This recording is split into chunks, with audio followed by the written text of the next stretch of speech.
नमस्कार विद्यार्थी मित्रों, मैं आशीष सर एक बार फिर से आपके सामने हमारे अपने YouTube channel hitech coaching institute में आप सभी का स्वागत करता हूं। जैसा कि आप सभी हमारे मैथ्स के काफी वीडियो देख रहे हैं, जिसमें मेरा कौन सा टॉपिक चल रहा है, मैथ्स में स्टैटिस्टिक्स का टॉपिक चल रहा है, जिसके अंदर हम दो टॉपिक क्लियर कर चुके हैं पूरी तरह से, जिसमें मीन और मोड था।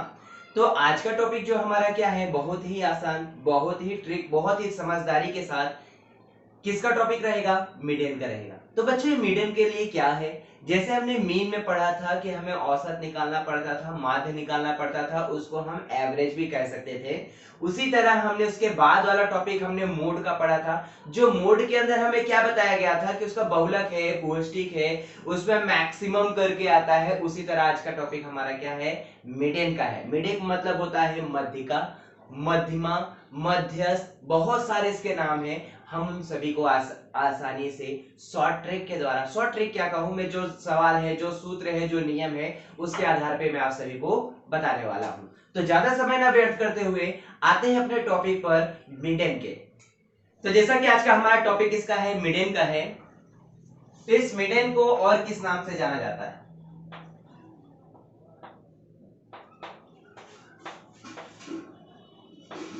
मीडियन को हम एनसीईआरटी बोर्ड में माध्यक कह सकते हैं। क्या कह सकते हैं? माध्यक कह सकते हैं। दूसरा और किस नाम से जाना जाता है?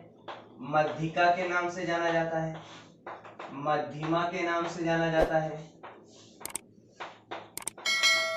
फिर एक मध्यस्थ। ठीक है, इतने नामों से मध्यिका मीडियन को जाना जाता है। मीडियन को माध्यक, मध्यिका, मध्यमा, मध्यस्थ के नाम से जाना जाता है। इसके नियम जानने के लिए इसको भी सेम जैसे मोड के लिए था, सेम इसके लिए भी है।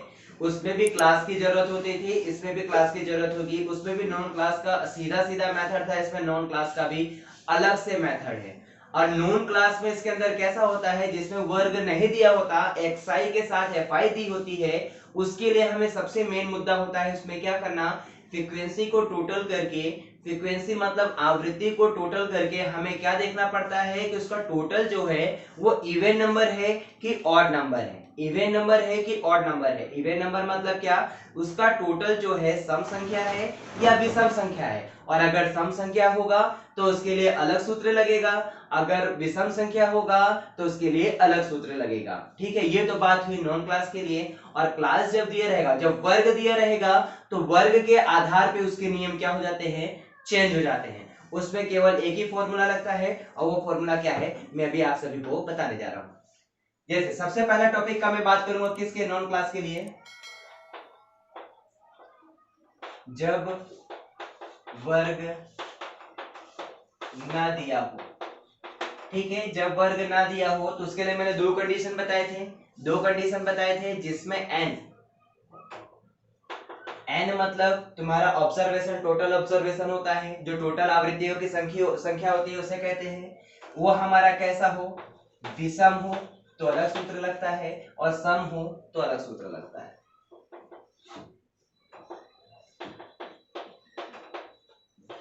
ठीक है, यानी ये हमारा इवन नंबर है और ये हमारा ऑड नंबर है।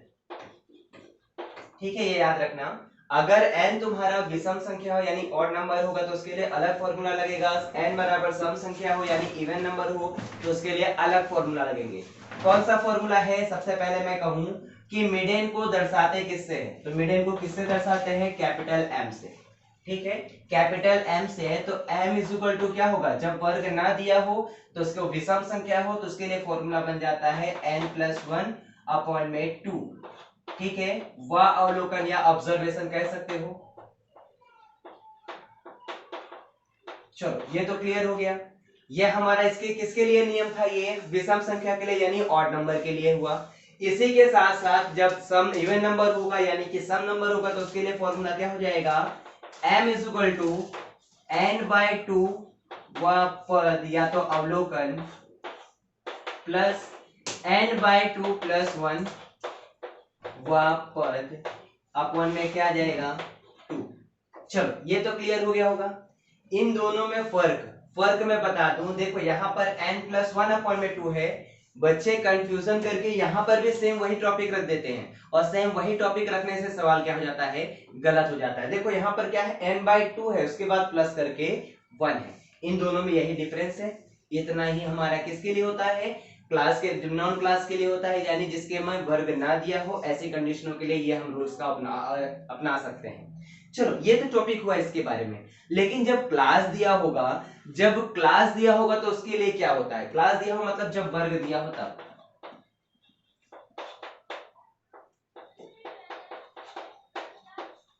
जब वर्ग दिया हो तब उसके लिए फॉर्मूला क्या हो जाता है, सबसे पहले m = n/2 वह पद रखना पड़ता है, यानी ऑब्जर्वेशन करना पड़ता है, फिर इसके बाद रूल्स लगाना पड़ता है। तो m = क्या होगा, l + n/2 वह पद माइनस CFI अपॉन में FI इंटू क्या हो जाता है, h। चलो यहाँ पे ये भी क्लियर हो गया कि यहाँ पे जब हमारा वर्ग दिया रहेगा तो हमारा क्या सूत्र लगेगा। तो सबसे पहले हमें क्या निकालना पड़ेगा, m = n/2 वह पद निकालना पड़ेगा। उसके बाद ये निकालने के बाद तुम्हें क्या पता चलेगा कि किन किन वर्गों के बीच में तुम्हारा क्या आ रहा है, आंसर आ रहा है। किन वर्गों के बीच में तुम्हारा आंसर आ रहा है वो आपको क्लियर कर देगा, जिसमें m = l + n/2 minus CFI। CFI मतलब होता है संचयी आवृत्ति होती है। क्या होता है, संचयी आवृत्ति होती है, जिसमें हमें FIO का फ्रीक्वेंसी का एक एक करके क्या करना पड़ता है, जोड़ करना पड़ता है, यानी सम करना पड़ता है। अपॉन में FI है तो वह हमारा इसके आधार पे, मतलब जैसे हम मैं बात करूं मोड में हमारा क्या था, जो सबसे बड़ी फ्रीक्वेंसी रहती थी उसके आधार पर पूरा सवाल निर्धारित रहता था। वैसे ही सेम टॉपिक इसमें भी है, इसमें पूरा सवाल तुम्हारे ऊपर किसके ऊपर आधारित रहेगा, n/2 के ऊपर आधारित रहेगा। n/2 अगर तुम्हें परफेक्ट हो गया तो उसके आधार पर सवाल तुम आसानी से कर सकते हो। चलो ये दो टॉपिक क्लियर हुआ। लेकिन सर बाई चांस अगर जैसे हमने 9th में पढ़ा था कि जिसमें ना तो उसमें कोई वर्ग रहता था, ना तो उसमें कोई वर्ग के बगैर रहता था, लेकिन उसमें एक टॉपिक रहता था जिसमें केवल और केवल xi दिए रहती थी। क्या दी रहती थी, xi दी रहती थी। तो ऐसी कंडीशनों के लिए क्या करना पड़ता था, तो हमें पिछले फ्लैशबैक में जाऊं जिसमें मैंने क्लास 9th में क्या बताया था कि हमें सबसे पहले क्या करना पड़ता है, नंबर को चढ़ते क्रम में रखना पड़ता है। चढ़ते क्रम या तो उतरते क्रम में रख सकते हो, ठीक है। असेंडिंग ऑर्डर या डिसेंडिंग ऑर्डर में रखने के बाद उसमें डिसाइड करना रहता था कि n = क्या है, या तो ऑड नंबर होगा या तो इवन नंबर होगा। उसके लिए भी सेम यही फॉर्मूला था, और यहाँ पर आज भी वही सेम फॉर्मूला है। बस इसमें क्या है, जब वर्ग ना दिया हो तो मतलब उसमें xi के साथ fi दिया रहेगा तो भी यही फॉर्मूला रखोगे, अगर fi नहीं दिया है तो भी तुम्हें यही फॉर्मूला रखने की जरूरत पड़ेगी। चलो ये तो हुआ सर, इसी के साथ आप सवाल फटाफट कर दो तो आपका फटाफट पूरा इसका मतलब रूल्स के अनुसार पूरा हमारा क्लियर हो जाए। तो देखते हो मैं बताता हूँ सवाल में क्या क्या कैसे आता है। तो जैसा कि आप सभी के सामने एक क्वेश्चन रखा गया है जिसमें मीडियन के बारे में पूछा गया है। देखो क्या है क्वेश्चन में, देखते हैं।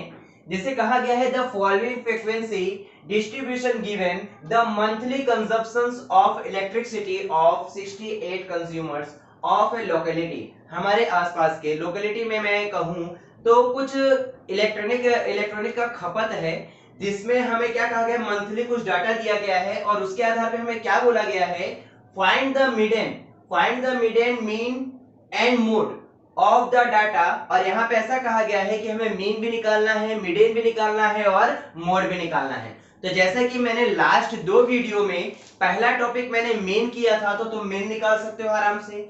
फिर सेकेंड टॉपिक हमारा किसका था, मोड का था, तो मोड भी निकाल सकते हो। और हमारा अभी का टॉपिक क्या चल रहा है, मीडियन का टॉपिक चल रहा है, तो मीडियन अभी मैं आप सभी को बताने जा रहा हूं। आगे कहा गया एंड द कंपेयर देम, और एक दूसरे से क्या करना है, कंपेयर करना है, तो आसानी से हो जाएगा। चलो देखो क्या लिखा गया है, मंथली कंजप्शंस लिखा गया है, जो हमारा किस तरह से है, क्लास के रूप में है। किसके रूप में है, क्लास के रूप में है। और क्लास के सेकेंड कॉलम में हमारे पास क्या दिया गया है, कंज्यूमर दिया है, यानी वो हमारा क्या है, फ्रीक्वेंसी है।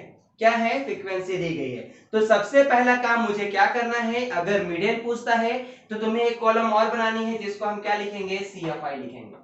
क्या लिखेंगे, CFI। सर ये CFI आपने रूल्स में बताया था, लेकिन CFI निकालते कैसे हैं ये मैं आप सभी को बता रहा हूं, ध्यान देना। हमें सबसे पहले क्या करना है, हमें इस FI का एक एक करके जोड़ करना है, एक एक करके क्या करना है, जोड़ करना है। तो यहाँ 4 है तो 4 लिखा, लिख दिए। अब 4 में प्लस क्या करूंगा, 5 करूंगा, तो 4 प्लस 9 कितना हो जाएगा, 4 प्लस 5 कितना हो जाएगा, 9 हो जाएगा। चलो ये भी क्लियर हो गया। फिर 9 प्लस 13 कितना हो जाएगा, 22 आ जाएगा। चलो ये भी प्लस कर दिए। फिर उसके बाद 22 प्लस क्या करेंगे, 20, तो 20 प्लस 20 22 प्लस 20 करेंगे तो कितना आ जाएगा, 42 आ जाएगा। ये भी क्लियर हो गया।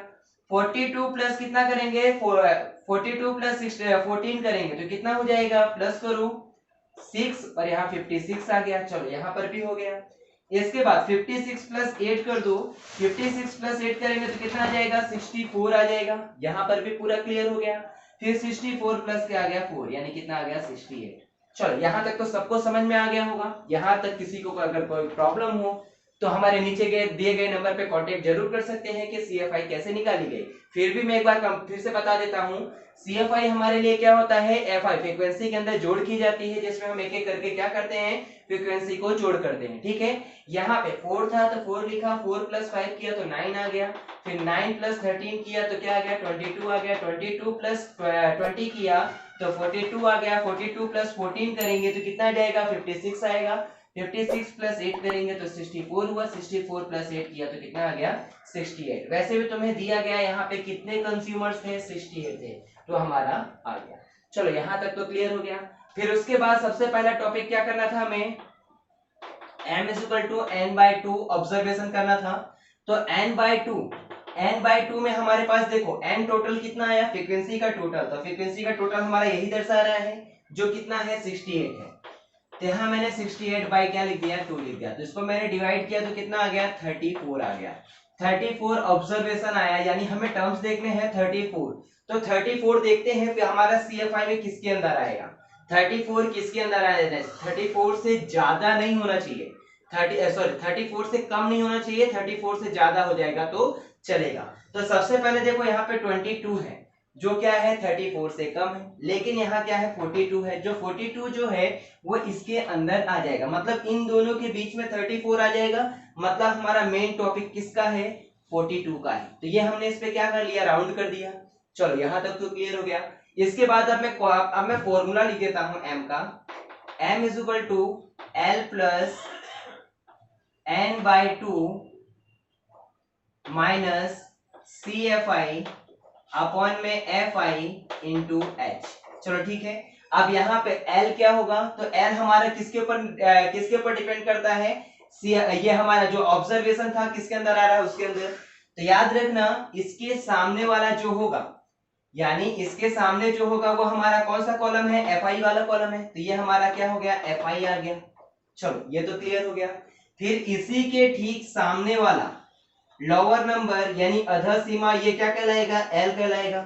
ये भी क्लियर हो गया। फिर इसके ठीक ऊपर वाला क्या कहलाएगा, कौन सी कॉलम है, CFI की, तो ये हमारा CFI कहलाएगा। ठीक है, चाहो तो इसको अलग से तुम लिख सकते हो, इसको तुम अलग से लिख भी सकते हो कि L तुम्हारा क्या है, कितना आया है, FI कितना आया है, CFI कितना आया है, और हमारा H कितना है। ये H भी जैसे मैं बात करूं तो H को मैं पहले ही बता चुका हूं कि हमारा क्या कहलाता है, डिफरेंस कहलाता है। उसके अंदर दोनों क्लास के बीच का डिफरेंस कितना है वो बताता है। तो क्लास के बीच में डिफरेंस कितने कितने का लग रहा है आप सभी को, देखो 65 टू 85, 85 टू 105, मतलब 20 का डिफरेंस दिख रहा है। ठीक है, 20 गेम हो रहा है यहाँ पे। चलो सवाल को करते हैं, कैसे आसान कर सकते हैं। m लिखा मैंने, l की वैल्यू कितनी है, 125, यहाँ मैंने लिखा 125 प्लस n/2 कितना है, 34 है, माइनस फिर उसके बाद CFI है, CFI हमारे सामने कितनी दी गई है, 22 लिखा, अपॉन में FI है, FI आपके सामने कितना है, FI मतलब इसके ठीक सामने वाला 20 है, 20 लिखा, इंटू H है, H डिफरेंस कितने कितने का है, 20 का। तो यहाँ मैंने डिफरेंस भी रख दिया 20। यहाँ तक तो सबको समझ में आ गया है। चलो इसके बाद क्या करूंगा, इसको काट दूंगा, 20 से 20 कट गया, ये भी हो गया। फिर उसके बाद यहाँ 125 प्लस, अब यहाँ प्लस माइनस माइनस होगा, प्लस माइनस क्या होगा, माइनस होगा। तो यहाँ 4 में से 2 जाएगा तो 2 बचा, और यहाँ 3 में से 2 जाएगा तो कितना बचेगा, 1। तो इन दोनों को मैं प्लस करूंगा, प्लस प्लस प्लस ही होता है, 125 प्लस 12 करेंगे तो कितना जाएगा, 137। ये हमारा क्या आ गया, m, यानी मिड एंड का आंसर तो हमारा आ गया। मिड एंड का आंसर हमारा क्या हो गया है, आ चुका है। ये हमारा देखो मिड का कितना आसानी से क्वेश्चन हम सिंपल तरीके से भी हम क्या कर सकते हैं, उसको सॉल्व कर सकते हैं। ऐसे ही क्वेश्चन मैं और बताने जा रहा हूं, देखते हैं आगे सवाल में कैसा आता है। जैसे कि आप सभी के सामने एक दूसरा क्वेश्चन रखा गया है, बहुत ही मजेदार रखा गया है क्वेश्चन। उस क्वेश्चन को बहुत आसानी के तरीके से मैं करके दिखा रहा हूं, देखते रहिए वीडियो के अंत तक। देखो जैसे सबसे पहले क्वेश्चन में लिखा क्या क्या है ये मैं आप सभी को समझा दूं। A life insurance agent the following data for the distribution of age of 100 policy holders. यहाँ पर कुछ लाइफ इंश्योरेंस के होल्डर्स हैं जिन्होंने 100 पॉलिसी होल्डर्स लिया है, उसके बारे में कुछ डाटा दिया गया है, कुछ कलेक्शन दिया गया है। आगे कहा गया calculate the mid and the edge. यहाँ पर एज के बारे में हमें क्या निकालना है, एज का ही हमें मिड एंड निकालना है। आगे कहा गया है if policies are given only the two persons having age 18 year onwards but less than 60 years। यहाँ पे ऐसा कहा गया है कि पॉलिसी उसी को दी जाएगी जो कितने साल से होगा, 18 से अधिक होना चाहिए और 60 से कम होना चाहिए। तो ये आप सभी के सामने क्वेश्चन रखा गया था, लेकिन इस क्वेश्चन में अलग क्या है वो अब आने वाला है। जैसे कि मैं बात करूं कि अभी इसमें हमारे पास तो ना तो कोई क्लास है ना तो कोई वर्ग है, कुछ भी दिया नहीं है। और हमारा दूसरा टॉपिक जो है फ्रीक्वेंसी के अंदर भी हमारे नंबर्स देखो कुछ कैसे हैं, असेंडिंग ऑर्डर में दिए गए हैं। तो यही थोड़ा सा क्या है, थोड़ा घुमाया हुआ है। तो इस घुमाने को हम क्या कर देते हैं, सीधा कर देते हैं। तो दो टाइप्स के इसमें क्वेश्चन आते हैं। जब भी इस टाइप के क्वेश्चंस होंगे या तो बिलो करके होंगे या तो क्या होंगे, एबो करके होंगे। तो जब बिलो करके होंगे यानी कि वो क्या होगा, से कम होगा। क्या होगा, से कम होगा। और जब बिलो करके दिया रहेगा तो हमेशा याद रखना यहाँ पे असेंडिंग ऑर्डर रहेगा। और जब एबो करके दिया रहेगा तो वहां कैसा रहेगा, असेंडिंग की जगह कैसा जाएगा, डिसेंडिंग ऑर्डर में हो जाएगा। मतलब ये जो नंबर दिए गए हैं वो नंबर कैसे हैं, असेंडिंग ऑर्डर में है। लेकिन जब एबो दिया यहां होगा तो यहां पर क्या हो जाएगा, डिसेंडिंग ऑर्डर में हो जाएगा। मतलब ऊपर वाली चीज नीचे वाली चीज ऊपर हो जाएगी और नीचे वाली चीज ऊपर वाली चीज नीचे हो जाएगी। चलो ये तो क्लियर हुआ। लेकिन क्लास के अंदर तो क्लास कैसे रखना है, क्लास बनाना था हमें, तो क्लास कैसे रखेंगे। यहाँ पे बिलो 20 लिखा गया है, तो बिलो 20 मतलब 20 से कम होना चाहिए। तो 20 से कम मतलब कितना होगा, डिफरेंस 5 का है।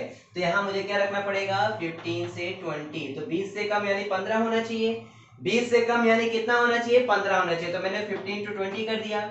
फिर उसके बाद 20 to 25, फिर 25 टू कितना आ जाएगा, 30। इस तरह से हमें नीचे पूरा जाना है क्योंकि डिफरेंस भी कितने कितने का है, 5 का है। तो यहाँ पे हमने किया 30 से 35, 35 से 40, 40 से 45, 45 से 50, 50 से 55 और यहाँ पे 55 से 60। चलो यहाँ तक तो सबको क्लियर हो गया होगा, यहाँ तक किसी कोई डाउट्स नहीं है। इसके बाद हमें जो फ्रीक्वेंसी बनानी है, इसके बाद जो हमें फ्रीक्वेंसी बनानी है, तो फ्रीक्वेंसी बनाने के लिए मैंने क्या बताया था, असेंडिंग ऑर्डर में है, उसे हमें क्या करना पड़ेगा, नीचे से माइनस करना पड़ेगा। तो नीचे से मैं माइनस कर रहा हूं, ध्यान देना सभी लोग। देखते हैं क्या होता है माइनस में, कैसे माइनस करने के लिए बोल रहे हैं सर जी, कैसे हम बता रहे हैं, ध्यान देना, ठीक है। याद रखना असेंडिंग ऑर्डर में रहेगा तो नीचे से माइनस करना, डिसेंडिंग ऑर्डर में रहेगा तो ऊपर से माइनस करना। जहां से बड़ी संख्या होगी वहां से आप सभी को क्या करना है, माइनस करना है। तो देखो कैसे करेंगे, यहाँ 100 है, 100 में से 2 जाएगा तो कितना बचेगा, सॉरी 100 में से 98 जाएगा तो कितना बचेगा, 2 बचेगा, मैंने लिख दिया। 98 में से 92 गया तो कितना बचा, 6 बचा, मैंने लिख दिया। इसके बाद 92 में से 89 जाएगा, तो 92 में से अगर 89 जाएगा तो कितना बचेगा, माइनस करो। 12 में से 9 जाएगा, 12 में से 9 जाएगा तो कितना बचा, 3 बचा, यहाँ पे 8 बचा, 8 में से गया 0। अब उसके बाद 89 में से कितना जाएगा, 78, 9 में से 8 गया 1, 8 में से 7 गया 1। चलो ये भी हो गया। अब उसके बाद इसको इसमें से माइनस करेंगे तो यहाँ पर कितना है, तो 8 है, 8 में से 5 जाएगा तो कितना बचेगा, 3 बचा। उसके बाद 7 में से 4 जाएगा तो कितना बचेगा, यानी 78 माइनस 45 करेंगे तो कितना बचेगा, 33। चलो यहाँ तक भी सबका क्लियर हो गया, ये भी हो गया। उसके बाद अब मैं इसमें से इसको माइनस करूंगा, मतलब एक एक स्टेप को क्या करना है, माइनस करना है। चलो अब उसके बाद अब मुझे क्या करना है, 45 माइनस क्या करना है, 21 करना है। तो 5 में से 2 जाए, 5 में से 4 जाएगा तो 1 और 4 में से 2 जाएगा तो 2। चलो ये भी क्लियर हो गया। अब उसके बाद इसको इसमें से माइनस करना है, 24 माइनस 6 करूंगा, 24 माइनस 6 करूंगा तो देखो यहाँ एक कैरी दी है, 14 में से 6 जाएगा तो 8 और यहाँ पे 1 है तो 1 लिख दिया। फिर उसके बाद 6 में से 2 जाएगा तो कितना बचेगा 4। अब इसके लिए तो कुछ माइनस करने के लिए है ही नहीं, तो 2 में से 0 जाएगा तो कितना बचेगा 2। यहाँ तक सबका क्लियर हो गया? यहाँ तक किसी को कोई डाउट से नहीं है? कोई बात नहीं, आगे बढ़ते हैं सवाल के अंदर। अब सवाल के अंदर हमें सब कुछ दे दिया गया, क्लास भी मिल गया, फ्रीक्वेंसी भी मिल गई। अब हमें क्या करना है, CFI का कॉलम बनाने, लेकिन CFI तो दिया हुआ है सर, कोई बात नहीं, इसको इधर ही रख देते हैं। CFI में वापस बना दे रहा हूं। क्यों बना दे रहा हूं उसका रीजन अभी देखो बताता हूं। क्योंकि हम जिस हिसाब से रखते थे उस हिसाब से हमें क्या होना चाहिए, पूरा क्लियर होना चाहिए। क्योंकि हमारा FI के तुरंत बाद क्या होना चाहिए, CFI बनना चाहिए। तो FI के बाद तुरंत CFI बना रहा हूं। चाहो तो इसको पूरा डायरेक्ट लिख दो। 2 प्लस 4 6, 6 प्लस 18 कितना हो जाएगा 24, 24 प्लस 21 45, 45 प्लस 33 कितना हो जाएगा 78, 78 प्लस 11 करेंगे तो 89, 89 प्लस 3 करेंगे तो 92, 92 प्लस 6 करेंगे तो 98 और 98 प्लस 2 करेंगे तो कितना आ जाएगा 100। चलो यहाँ तक तो सबका क्लियर हो गया। जैसा था वैसा ही वहां पर भी आ गया, लेकिन हमने ऐड करके भी आप सभी को बता दिया। इसके बाद सबसे पहला काम क्या करना है, m इक्वल टू ऑब्जर्वेशन में n/2 ऑब्जर्वेशन करना है। n हमारे पास टोटल फ्रीक्वेंसी कितनी है 100 है, 100/2 किया यानी कितना आ गया 50 आ गया। चलो ये 50 आ गया। अब 50 देखना है तुम्हें CFI के अंदर किसके किसके बीच में आ रहा है। तो देखो 50 है तो 45 से मोर देन होना चाहिए, 78 से लेस देन होना चाहिए। मतलब मेन मुद्दा किसका है 78 का है। तो यहाँ 78 के सामने वाला क्या होगा CFI होगा, इसके ऊपर वाला क्या होगा CFI होगा, इसके ठीक सामने का 35 क्या होगा, ये हमारा L होगा। चलो सबको क्लियर है? यहाँ हम आगे बढ़ते हैं। सबसे पहले लिख लेता हूँ L इज इक्वल टू कितना है 35 है। फिर उसके बाद FI इज इक्वल टू कितना है, FI कितना है 33 है। फिर उसके बाद CFI कितना है, CFI 78 के ठीक ऊपर वाला कितना है 45। फिर इसके बाद हमारा बचा क्या H हमारा डिफरेंस कितने कितने का है 5 का है। चलो यहाँ तक तो क्लियर हो गया। इसके बाद हमें क्या रखना है, फॉर्मूला रखना है m is equal to L plus n/2 minus CFI upon में FI इंटू H। L हमारे पास कितना है 35, तो 35 लिखा, प्लस n/2 कितना आया था 50, 50 लिख दिया। फिर उसके बाद माइनस है CFI मेरे पास कितना है 45 है, ये भी मैंने रख दिया। 33 है, FI हमारे पास कितना है 33 है, इंटू H हमारे पास कितना है 5 है। चलो यहाँ तक सभी का क्लियर हो गया होगा। हमने क्या किया, जैसा जैसा कहा गया था वैसे वैसे हमने वैल्यू पुट कर दी। अब उसके बाद अब क्या करना है, प्लस माइनस मल्टीप्लाई जो भी करना है करते हैं। 50 में से 45 जाएगा तो 5 इंटू 5 अपॉन में कितना आ गया 33 आ गया, और प्लस कितना आ गया 35। चलो यहाँ तक तो सबका क्लियर हो गया होगा। अब 5 से कितना होता है 25, तो यहाँ 35 प्लस 25 बटे में कितना आ गया 33 आ गया। चलो अब भाग करना आता है ये सबको, भाग करते हैं फटाफट। 25 डिवाइडेड बाय 33। चलो 33 का पहाड़ा ऐसा पढ़ो कि 25 आना चाहिए, हो तो मुझे आता ही नहीं है, वो तो हमें पता ही नहीं 33 का पहाड़ा किसको आता है, किसी को नहीं आता। लेकिन हम फिर भी देखो शॉर्ट तरीके से करते हैं। ये बड़ा नंबर है छोटा नंबर है, तो मतलब 33 के पहाड़े 25 नहीं आता इतना तो मुझे पता है। हम क्या करेंगे, एक पॉइंट रखेंगे, मतलब जीरो के बाद एक पॉइंट रखेंगे तो यहाँ जीरो अपने आप बढ़ जाएगा, बढ़ा दिए। चलो यहाँ तक तो सबको क्लियर हो गया। अब देखो यहाँ 3 है, 3 का तो पहाड़ा आता ही होगा ना सबको, 3 का तो पहाड़ा आता है, 3 का पहाड़ा ऐसा पढ़ो 25 के आसपास है। 3 अट्ठे 24, देखते हैं अट्ठे में करके 33 गुणे 8, तो 8 त्रिक 24 की 4 हाथ से लगा 2, 3 अट्ठे 24, 24 और 2 कितना आ गया 26, तो ये ज्यादा हो गया 264 हो गया। मुझे चाहिए कितना था 250 चाहिए था, तो मैं क्या करूंगा यहाँ 7 बार लिखूंगा, क्योंकि 8 बार किया तो ज्यादा हो गया, तो 7 बार करते हैं। 7 त्रिक 21 की 1 हाथ से लगा 2, 7 दूनी 7 त्रिक 21, 21 और 2 कितना हो गया 21 और 2 हो गया 23। चलो यहाँ तक तो हो गया। उसके बाद आप क्या करेंगे, माइनस कर देते हैं। माइनस करेंगे तो यहाँ पे कितना आ गया, 10 में से 1 गया 9, फिर उसके बाद 4 में से 3 गया 1, और यहाँ पे 0 आ गया। उसके बाद पॉइंट लगा तो 0 अपने आप बढ़ जाएगा।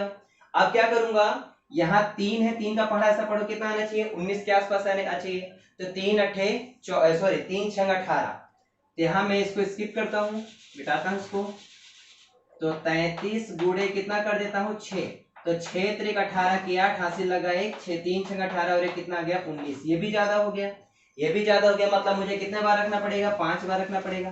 5 तिहाई 15 की 5 हासिल लगा कितना 1, 5 तिहाई 15 और 1 कितना आ गया 16। चलो माइनस करते हैं, 10 में से 5 गया 5, 8 में से 6 गया 2 और यहाँ पे कितना आ गया 1, 0 आ गया, वापस वही सेम आ गया, तो यहाँ 0 रखेंगे तो सेम वही रखना पड़ेगा 7, 5 7 5 7 5, ऐसा क्या होता जाएगा, बढ़ता जाएगा। तो यहाँ मैं लिखूंगा 35 प्लस 0.76। तो यहाँ 6 क्यों लिखिए, क्योंकि 5 है, 5 से एक ज्यादा तो एक बढ़ा सकते हैं हम। तो यहाँ जोड़ेंगे तो 35.76। चलो ये हमारा क्या आ गया, मीडियन आ गया। ठीक है, मीडियन आ गया, मतलब हमें पॉलिसी ज्यादा से ज्यादा किस में लेना चाहिए, 35.75 के एवरेज के एज के हिसाब से हमारा रहेगा। चलो ये तो हुआ मीडियन का टॉपिक पूरी तरह से क्लियर। अगर किसी को कोई क्वेश्चन हो तो हमें दिए गए नंबर पे आप कांटेक्ट कर सकते हो, कैसा भी मीन मीडियन मोड का या फिर कौन सा चैप्टर आपको देखना है, कौन सा चैप्टर आप सभी को पढ़ना है, तो आप हमें कमेंट करके बता सकते हैं कि हाँ हमें ये चैप्टर पढ़ना है, हमें 10th का ये पढ़ना है, 9th का ये पढ़ना है, 11th का ये पढ़ना है, 12th का ये पढ़ना है, जो बोलोगे सब पढ़ाया जाएगा। ठीक है, तो ये तो हुआ मीन मीडियन मोड का लेक्चर। लेकिन अभी और भी कुछ क्वेश्चंस ऐसे करने हैं जो आने वाले वीडियो में बताऊंगा, जिसके अंदर मैं क्या बताऊंगा, जिसमें फ्रीक्वेंसी के अंदर कुछ नंबर्स नहीं दिए होते हैं, कुछ नंबर्स नहीं दिए होते हैं, उसको कैसे फाइंड आउट करते हैं वो मैं आप सभी को समझाऊंगा, जो बोर्ड एग्जाम में 3 नंबर के लिए आता है। और उसके साथ साथ जो शॉर्ट क्वेश्चन के लिए मैंने किसके लिए बताया था, मोड के लिए बताया था कि z का कुछ एक अलग से फॉर्मूला आता है, उसके शॉर्ट क्वेश्चन किस तरह से आते हैं वो भी मैं आप सभी को आने वाले वीडियो में बताऊंगा। लेकिन आने वाले वीडियो को देखने के लिए आप सभी को क्या करना पड़ेगा, हमारे चैनल को क्या करना पड़ेगा, सब्सक्राइब करना पड़ेगा। जिसने भी अभी तक सब्सक्राइब नहीं किया है तो वो सब्सक्राइब करें, और अगर आपको ये लेक्चर पसंद आया हो तो लाइक करो, कमेंट करो और ज्यादा से ज्यादा शेयर करो। जय हिंद।